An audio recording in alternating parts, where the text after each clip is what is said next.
우리는 앞 시간에 다니엘이 본 두 번째 환상이 가지고 있는 방향성에 대해서 살펴보았습니다. 두 번째 환상은 정한 때 그 끝에 관한 환상이었는데, 첫 번째 환상에서 나누었던 네 개의 나라 중에서 바로 두 번째와 세 번째 나라인 페르시아와 또 헬라에 집중된 환상이었습니다. 특히 헬라 제국 마렵 때 등장하는 에피파네스 왕에게 조금 더 집중되어 있는 그런 환상이었습니다. 그래서 그 방향성에 대해서 살펴보았다면, 오늘은 이제 다니엘이 본 환상과 또 그 환상을 해석해주는 가브리엘 천사의 해석을 같이 비교하면서 오늘은 정리해 볼 것입니다. 자, 먼저 8장 3절과 4절을 먼저 읽겠습니다. 8장 3절 4절 시작. 내가 눈을 들어 본즉 강가에 두 뿔 가진 순양이 섰는데 그 두 뿔이 다 길었으며 그중 한 뿔은 다른 뿔보다 길었고 그 긴 것은 나중에 난 것이더라.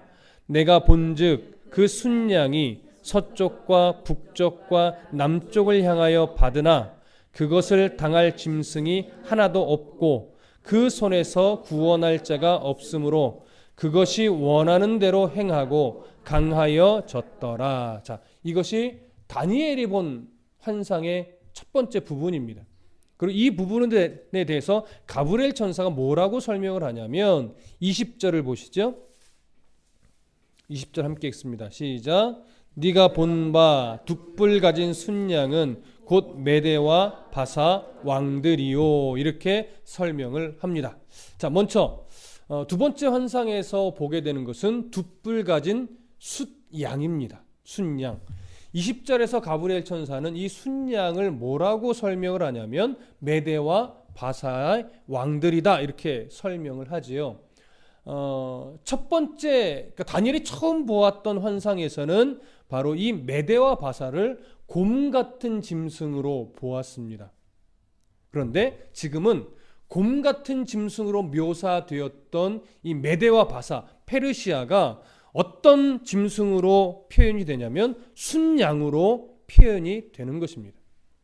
처음에 곰과 같은 짐승으로 묘사되었을 때는 어떤 특성이 강조된 것이냐면 그 곰이 가지고 있는 힘, 또 폭력성, 이런 것이 강조돼서 페르시아가 얼마나 강력하게, 얼마나 폭력적으로 세상을 정복했었는지에 대한 강조점을 우리가 확인했었지요. 그런데 왜 이 두 번째 환상에서는 똑같은 나라를 바라보면서 순양이라고 표현을 한 것일까? 이 순양이라고 하는 것은 어떤 그 외적 특성이 아니라 그 당시 페르시아가 가지고 있던, 자신들이 가지고 있던 이미지를 그대로 반영한 것입니다. 그래서 페르시아는요, 별자리로 그 나라를 표현할 때 항상 무슨 짐승으로 표현되냐면 순양으로 표현이 되었었습니다. 그래서 전쟁에 나갈 때면 항상 금으로 만든 순양의 머리 형상을 들고 전쟁터에 나가기도 했었어요. 마치 순양을 어떻게 여긴 거예요? 자기들의 신처럼 그렇게 여겼던 거죠. 그래서 그들이 가지고 있던 이미지 그대로를 지금 표현하면서 두 번째 환상에서는 페르시아를 순양으로 그렇게 지금 보여준 것입니다. 그런데 이 순양에 대해서 이제 묘사를 하는데 그 두 뿔이 다 길었으며 그중 한 뿔은 다른 뿔보다 길었고 그 긴 것은 나중에 난 것이더라. 다니엘이 이렇게 보았습니다. 그런데 천사는요, 이 부분에 대해서 뭐 한쪽이 더 길었다, 이 부분에 대해서는 따로 설명하지 않아요. 그저 이 순양은 어디라고요? 메대와 바사라는 설명만 합니다. 자, 그렇다면 왜 다니엘이 본 환상 전체 부분을 더 설명하지 않았는가? 아마도 그것은 첫째 환상에서 보았던 곰과 같은 이미지에 이미 다 드러나 있었기 때문에 다니엘도 이 정도는 이해하리라 보고 굳이 설명을 안 한 것으로 여겨집니다. 그러면 두 뿔이 한쪽은 더 길었는데 한쪽이 나중에 길은 뿔 쪽이 더 나중에 난 것이더라. 자, 곰과 같은 짐승의 모습에서는 이 부분이 어떻게 표현됐었죠? 기억나시나요? 곰과 같은데 그것이 몸 한쪽을 들었고 이렇게 표현했었죠. 자, 7장 5절 한번 보실까요?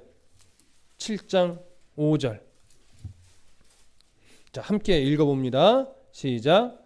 다른 짐승 곧 둘째는 곰과 같은데 그것이 몸 한쪽을 들었고 그 입의 이 사이에는 새 갈빗대가 물렸는데 그것에게 말하는 자들이 있어 이르기를 일어나서 많은 고기를 먹으라 하였더라. 자, 이 구절을 설명할 때 몸 한쪽을 들었다라고 하는 것이 어떤 의미였냐면 바로 메대와 바사의 이 관계가 처음에는 연합국이었고 메대가 더 원래 큰 나라였는데 이것이 조금 시간이 지나니까 어느 나라가 더 커졌어요? 바사가 더 커졌어요.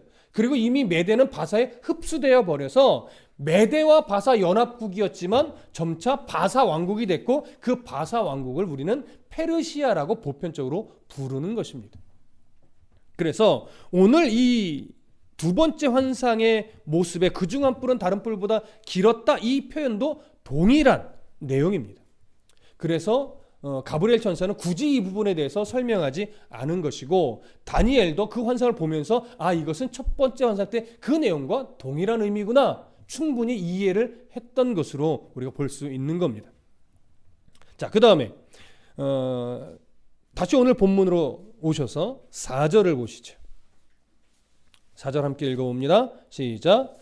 내가 본즉 순양이 서쪽과 북쪽과 남쪽을 향하여 받으나 그것을 당할 짐승이 하나도 없고 그 손에서 구할 자가 없으므로 그것이 원하는 대로 행하고 강하여 졌더라. 자, 제가 설명드리지 않아도 여러분은 이미 4절을 볼 때 이건 무슨 의미겠구나 여러분도 충분히 생각이 드실 겁니다.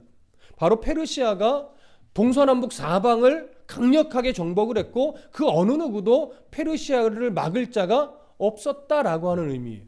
그런데 4절을 조금 유심히 보시면 서쪽과 북쪽과 남쪽을 이야기하는데 어디를 이야기하지 않아요? 동쪽을 이야기하지 않아요. 자, 페르시아는요 서쪽으로는 바벨론, 시리아, 소아시아 그 다음에 그리스 일부까지도 정복을 합니다. 북쪽으로는 아르메니아라는 나라와 스키리아라는 나라, 카스피의 해변가까지도 정복을 합니다. 남쪽으로는 이집트와 에티오피아까지도 정복을 합니다. 자, 동쪽으로는 정복하지 않았을까요? 동쪽으로는 동인도까지도 진출한 것으로 역사적으로는 보고 있습니다. 그러니까 동서남북 전체적으로 다 정복을 한 거예요. 그런데 왜 다니엘의 환상에서는 다니엘은 동쪽을 표현하지 않았을까? 아마도 그것은 동쪽은 정복하지 않았다라고 하는 의미보다는 동쪽으로는 사실은 유대인들이 포로로 끌려가지 않았습니다. 그래서 동쪽에는 유대인이 없었기 때문에 별로 관심이 없어서 동쪽은 굳이 표현하지 않은 것으로 이렇게 보편적으로 보고 있습니다. 자, 그러면서 오늘 본문에 표현된 대로 보면 어떤 나라도 동서남북의 어떤 나라도 페르시아를 막아내지 못했고 페르시아 앞에서 저항하지 못했습니다. 그렇기 때문에 페르시아는 오랜 시간 최강대국을 유지했고 그러면서 교만의 극치를 달렸던 그런 제국이 되었습니다. 그런데 이런 제국이 어느 나라에 의해 멸망이 돼요? 우리가 계속 반복해서 이제는 알아요. 헬라 제국에 의해 멸망을 합니다. 바로 이제 그 헬라 제국에 대한 이야기로 넘어가게 됩니다. 자, 우선 다니엘서 8장 5절부터 8절까지를 읽겠습니다. 8장 5절부터 8절까지. 자, 함께 읽습니다. 시작. 내가 생각할 때에 한 순염소가 서쪽에서부터 와서 온 지면에 두루 다니되 땅에 닿지 아니하며 그 염소의 두 눈 사이에는 현저한 뿔이 있더라. 그것이 두 뿔 가진 순양 곧 내가 본 바 강가에 섰던 양에게로 나아가되 분노한 힘으로 그것에게로 달려가더니 내가 본즉 그것이 순양에게로 가까이 나아가서는 더욱 성내어 그 순양을 쳐서 그 두 뿔을 꺾으나 순양에게는 그것을 대적할 힘이 없으므로 그것이 순양을 땅에 엎드러뜨리고 짓밟았으나 순양을 그 손에서 벗어나게 할 자가 없었더라.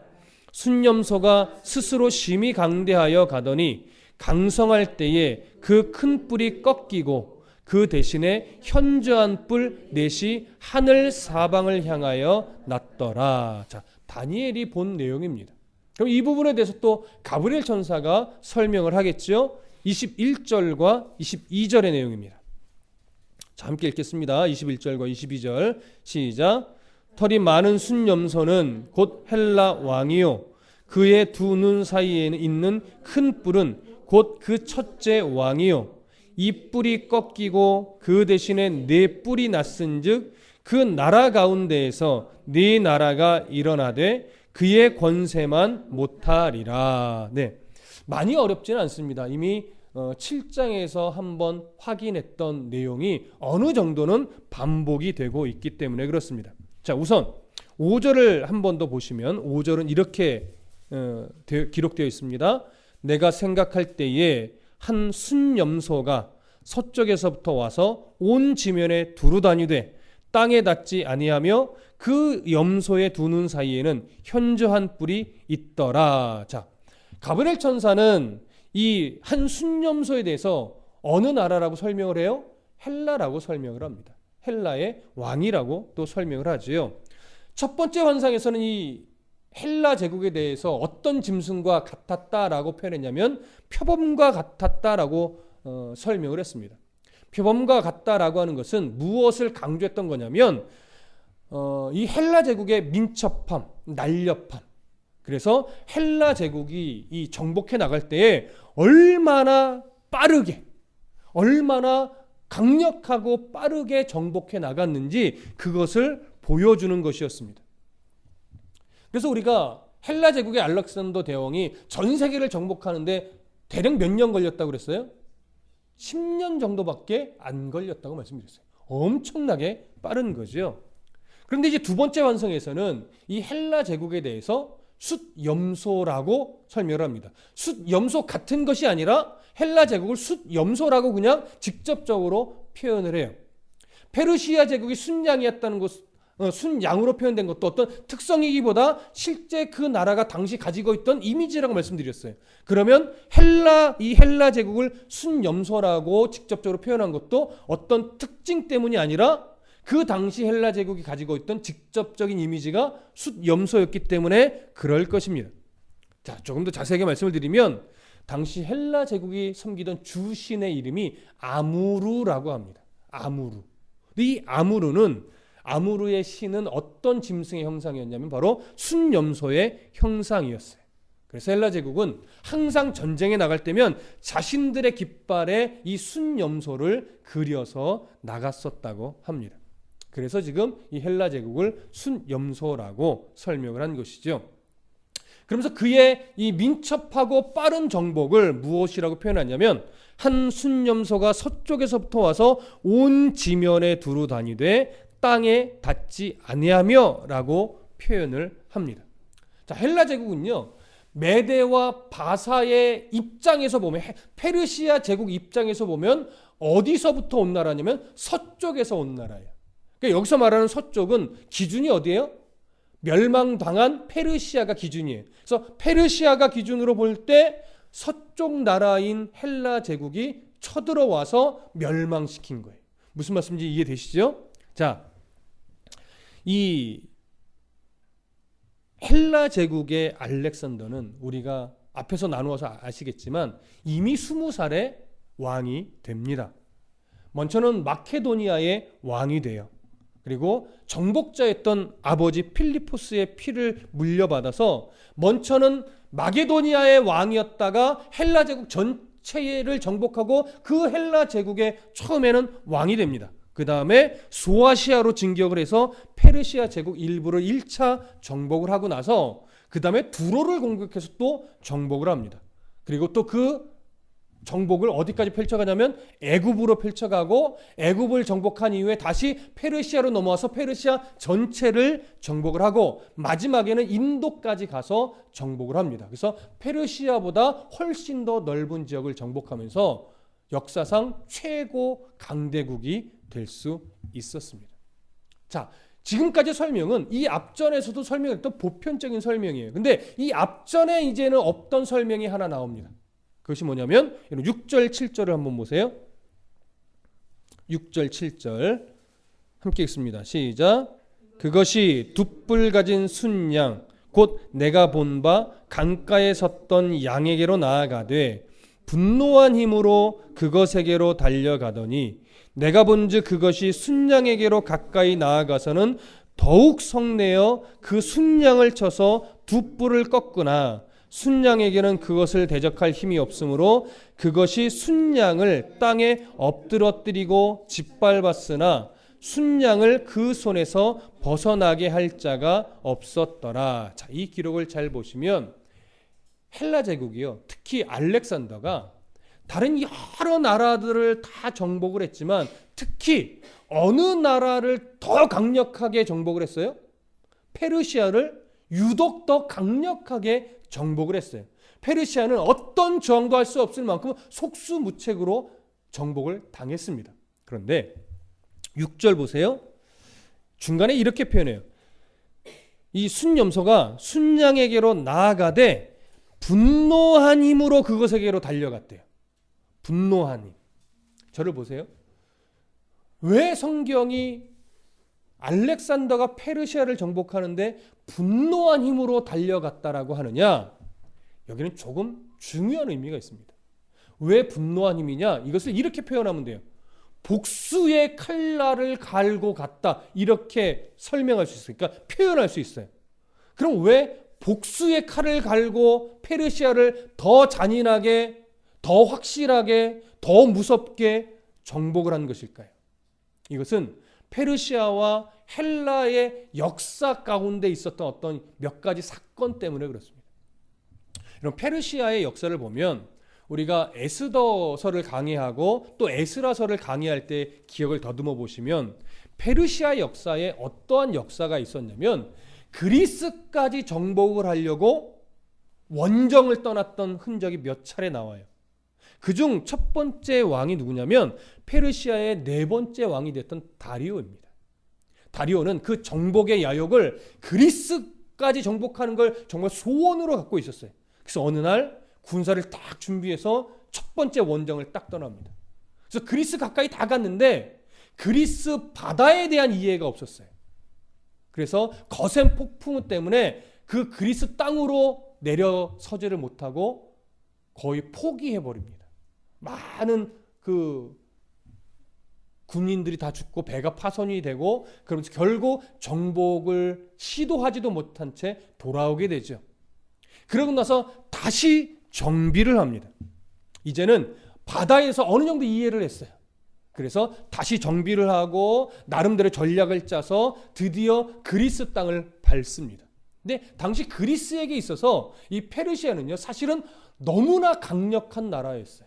그러니까 군사적 힘으로는 거의 이기기 힘들 정도로 무시무시한 그런 나라였습니다. 근데 그 나라가 이제 그리스 땅을 밟고 드디어 그리스를 정복하기 위해서 진군에 들어오는데 놀랍게 그 당시 이 아테네에 명장이 하나 있는데 바로 밀티아데스라고 하는 명장이 있습니다. 그 명장이 놀라운 전략을 딱 짰는데 그 전략 가운데서 어느 평지로 이 페르시아군을 유인하냐면 마라톤 평지로 유인을 합니다. 그리고 그 마라톤에서 지혜롭게 전쟁을 해서 놀랍게 이 밀티아데스가 승리를 해요. 그런데 마라톤 평야에서 전쟁을 할 때 이 아테네의 또 그리스의 이 사람들은요, 한 도시에서 너무나 두렵고 떨리는 마음으로 이 전쟁 결과의 소식을 기다리고 있었어요. 왜냐하면 이길 가능성이 거의 없었거든요. 그런데 놀랍게 그리스가 이겼어요. 그래서 이 소식을 빨리 전하고 싶었던 한 군사가 쉬지 않고 거의 41.6km를 열심히 달려서 우리 군대가 이겼습니다, 이 한마디를 전하고 쓰러져서 죽게 되죠. 바로 이 일을 기념하기 위해서 생겨난 것이 오늘날의 마라톤 경기이기도 합니다.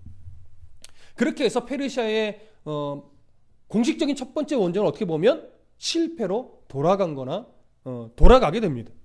그 후에 이제 다리오 왕이 죽고 이제 그의 아들 크세르크세스가 왕위를 이어받습니다.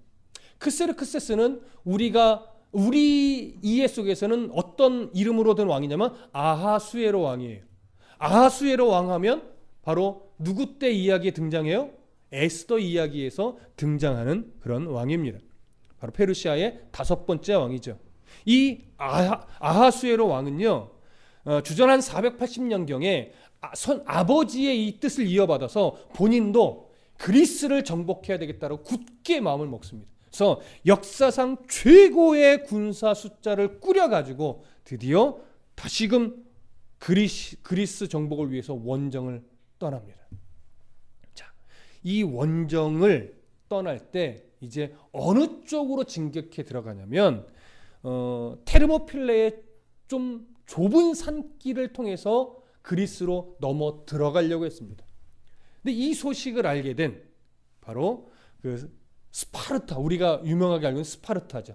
스파르타의 군사 300명이 그 테르모필레의 좁은 길목에 딱 진을 치고 페르시아의 어마어마한 군대를 딱 맞이하고 있었던 거예요. 사실 이길 가능성은 전혀 없어요. 다만 한쪽 면은 낭떠러지고 길 자체는 너무나 좁기 때문에 숫자가 많아도 큰 의미가 없었어요.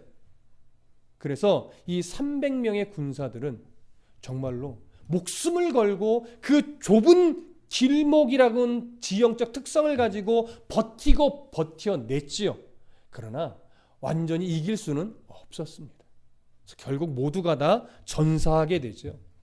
이러한 스파르타의 300명의 군사들을 소재로 해서 만든 영화 300이죠.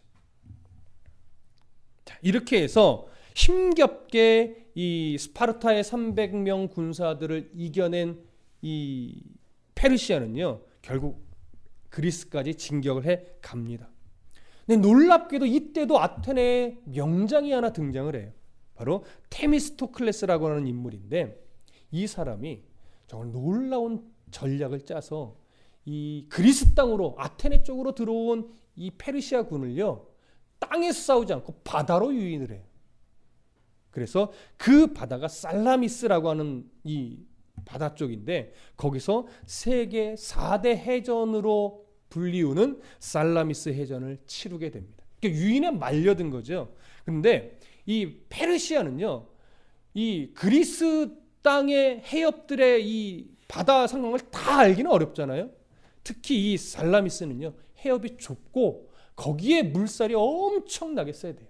마치 우리나라의 이순신 장군 때 명량해전처럼 이 해협의 특성을 몰랐던 이 아하수에로 왕의 군사들은 그 해전에서 완전히 패배를 하게 됩니다. 이 충격이 아하수에로는 너무나 컸어요.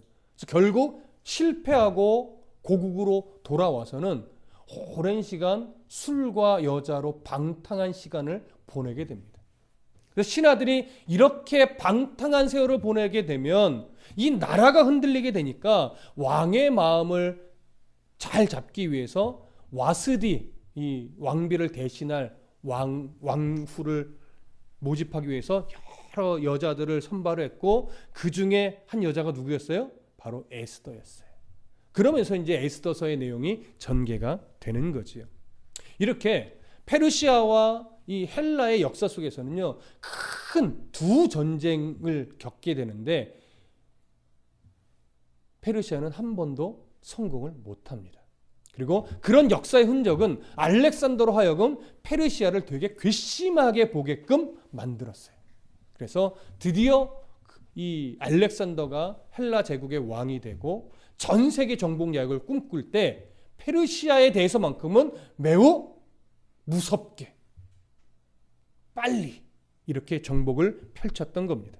그래서 오늘 본문 6절에 보면 그것이 둣불 가진 순양 곧 내가 본 바 강가에 섰던 양에게로 나아가되 분노한 힘으로 그것에게로 달려가더니 내가 본즉 그것이 순양에게로 가까이 나아가서는 더욱 성내어, 이런 표현이 그런 이유예요. 더욱 성내어 그 순양을 쳐서 둣불을 꺾으나 순양에게는 그것을 대적할 힘이 없으므로 그것이 순양을 땅에 엎드러뜨리고 짓밟았으나 순양을 그 손에서 벗어나게 할 자가 없었더라. 자, 이런 표현들이 바로 이런 역사적 이해와 맞물려서 복수의 칼을 갈고 그들에게로 쳐들어간 알렉산더의 모습 때문에 이런 표현이 있었던 겁니다. 자, 이제 8절을 보시죠. 다니엘서 8장 8절 함께 읽습니다. 시작. 순염소가 스스로 심히 강대하여 가더니 강성할 때에 그 큰 뿔이 꺾이고 그 대신에 현저한 뿔 넷이 하늘 사방을 향하여 났더라. 자, 22절에서는 이 부분을 가브리엘 천사가 이렇게 설명을 합니다. 22절 함께 읽습니다. 시작. 이 뿔이 꺾이고 그 대신에 네 뿔이 났은즉 그 나라 가운데에서 네 나라가 일어나되 그의 권세만 못하리라. 자, 여러분 이제 이 표현도 이런 의미겠구나 여러분 생각이 드실 텐데, 기본적으로 알렉산더는 10년의 정복을 하고 나서 너무나 안타깝게도 33세의 나이로 죽게 됩니다. 그렇게 죽고 나니까, 젊은 나이에 죽고 나니까 이 엄청난 제국을 이룬 헬라 제국을 누가 다스릴 것인가로 인해서 정말 정치적 싸움이 굉장히 심각했습니다. 꽤 오랜 동안 이 헬라 제국의 통치권을 놓고 수많은 사람들이 정치적으로 물고 뜯고 싸웠는데, 이것이 이제 시간이 지나 어떻게 정리가 되냐면 알렉산더의 이 아주 능숙한 부하였던 4명에게로 이 나라가 다 갈라지게 됩니다.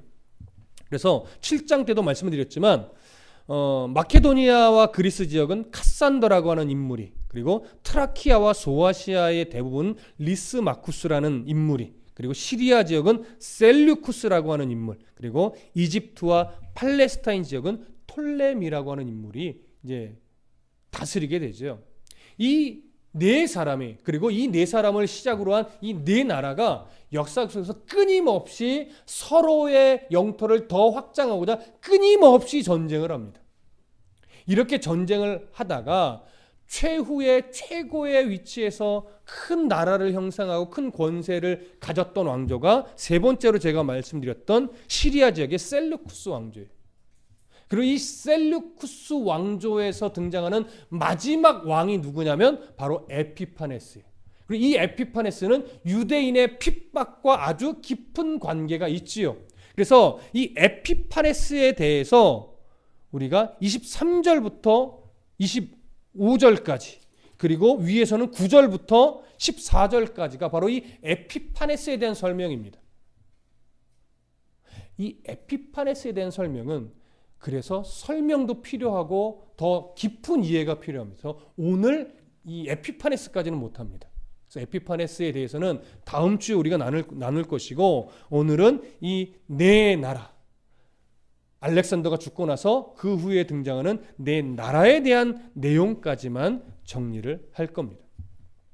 자, 그런데 우리가 특별히 더 깊은 얘기는 없어요. 왜냐하면 이 네 나라가 결국 알렉산더가 죽고 나서 헬라 제국을 다 갈라서 가지게 됐는데, 이 네 나라는 역사 속에서 서로 계속 물고 뜯어요. 근데 물고 뜯으면서 알렉산더와 같은 권세를 누리겠노라 하면서 서로 잡아먹으려고 싸우는데, 결국 어떤 한 사람도 알렉산더만한 권세를 누린 자는 없었다라고 하는 거예요. 그래서 오늘 22절에 보면 그래서 이런 표현이 있는 겁니다. 함께 읽어봅니다. 한 번 더. 시작. 이 뿔이 꺾이고 그 대신에 네 뿔이 났은즉 그 나라 가운데서 네 나라가 일어나되 그의 권세만 못하리라. 알렉산더와 같은 인물은 나타나지 않았다라고 하는 거예요. 자, 그러면 사실 여기까지가 이제 네 나라와 관련된 이야기 거의 끝이나 마찬가지예요. 그러면 이 네 나라에 관련된 이야기 속에서 우리가 어떤 교훈을 받을 수 있느냐? 이미 앞에서 여러 차례 했던 교훈과 별반 다르지 않습니다. 기본적 중심은 뭐예요? 세상의 나라들은 참으로 무섭게 등장하고 참으로 무섭게 박해를 하지만 그 어떤 나라도 영원한 권세는 없고 영원한 나라는 없더라라고 하는 것이죠. 그리고 그 세상의 나라들은 결국 서로 핥히고 물어뜯으면서 서로 죽이고 싸우는 이런 모습만 있지, 하나님의 나라, 하나님의 백성들에게는 어떠한 심각한 영향도 미칠 수 없다라고 하는 거예요. 하나님의 나라만이 영원하고 하나님의 나라의 백성은 건드릴 수 있다 없다? 없다. 비록 세상에서는 힘겨울 수 있으나 그들의 모든 인생의 주권은 하나님이 붙잡고 흘러가신다라고 하는 거예요. 그런데 오늘 우리가 한 가지 더 보려고 하는 것은 뭐냐면 오늘 성경이 은연중에 보여주는 게 이거예요. 자, 다니엘이요. 보았던 이 환상, 페르시아와 헬라 제국에 대한 이 환상, 그리고 특히 다음 주에 살펴보게 될 에피파네스까지의 이 역사를 보면 다니엘 시대를 기준으로 보면 몇 년 후쯤 일어나는 일이냐면 대략 370년 후까지의 일이에요.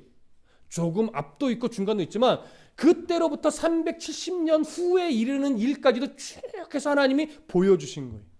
그러니까 다니엘 입장에서는 이건 너무 먼 이야기들이에요.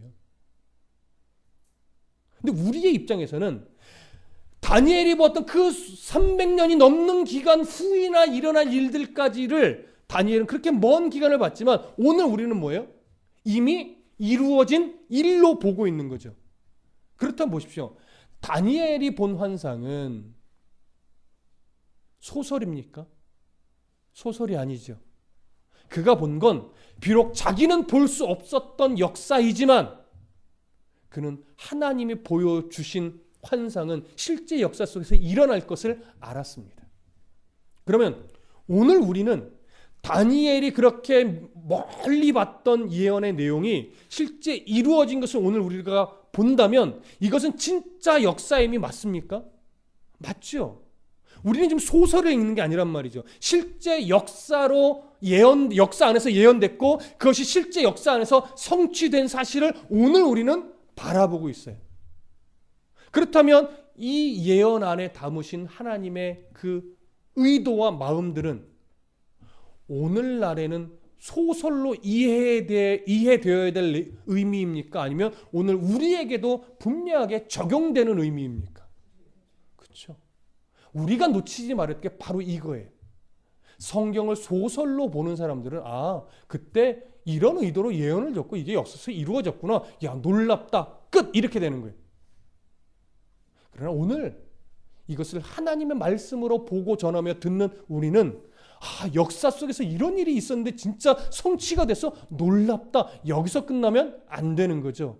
그 속에서 의도를 가지고 주셨던 1차 독자인 그 포로 시대의 백성들에게 주셨던 메시지는 너희들 두려워하지 말아라. 걱정하지 말아라. 하나님이 너를 버리지 않았다. 고난 중에도 이런 하나님을 인정하면서 하나님이 성도의 역사를, 자기 백성의 역사를 그냥 버리지 않는다. 끝내 너희들은 내가 영원한 하나님의 백성으로 내가 삼을 것이고 그러니 너희들의 죽음이 헛되지 않으며 너희들은 끝내 나와 함께 하나님의 나라에서 영원한 복을 누리며 산다 라고 하면서 위로를 주고 도전을 줬던 이 메시지는 오늘 우리들에게도 동일하게 준단 말이에요. 그런데 오늘 우리는 이 말씀을 읽고 전하고 들으면서 정말 이 말씀이 이 팍팍하고 힘겨운 세상살이를 살아가는 내 삶에 얼마만큼의 위로의 음성으로 또 얼마만큼의 도전의 음성으로 들리고 있느냐라고 하는 것이죠. 소설로 들으면 별로 위로가 안 됩니다. 그런데 이것을 정말로 이 당시의 실제 역사며 오늘날에도 적용되는 하나님의 진행되는 역사 속에 주시는 메시지다라고 들으면 오늘 이 말씀은 결국 우리에게도 영원한 하나님 나라의 소망을 잃지 말아라. 놓치지 말아라. 끝까지 붙들고 주어진 하루를 살아갈 때 정말 네가 살아갈 힘은 저 하나님 나라의 소망 때문이다. 이걸 계속해서 강조하여 보여주는 거죠. 여러분 다음 주도 이 메시지는 다르지 않습니다. 동일합니다. 근데 그런 하나님의 어떤 마음을 깨달아 알 때 도대체 성경에 무슨 의미를 통해서 우리에게 그 동일한 메시지를 계속 주는가 이걸 보는 것뿐이에요. 그러니 단순한 역사 소설로 받는 것이 아니라 오늘 이 역사를 통해서 내게 바로 그 소망, 그 안정감, 그 평안함 이것을 누리라고 요구하시는 하나님의 음성을 깊이 새겨 들으시고 참 힘겨운 인생살이지만 내일 또 어떤 일이 벌어질지 모르는 그런 인생을 살아가지만 그럼에도 오늘 우리가 기쁨으로 살아갈 수 있는 이유는 성경에서 바로 영원한 하나님의 나라의 소망과 내가 그 나라의 백성이라고 하는 참으로 복된 말씀을 우리에게 주시고 계시기 때문입니다. 이 사실을 가슴 깊이 새기고 오늘도 기쁨으로 내일을 기대하며 오늘 하루 잠이 드시기를, 또 소망 중에 내일은 또 출근해야 되잖아요. 오늘 하루 잘 쉬었는데 그래도 기쁘게 일어나서 열심히 출근해서 또 주어진 하루를 살아내시는 그런 성도가 되시기를 간절히 소망합니다. 기도하겠습니다.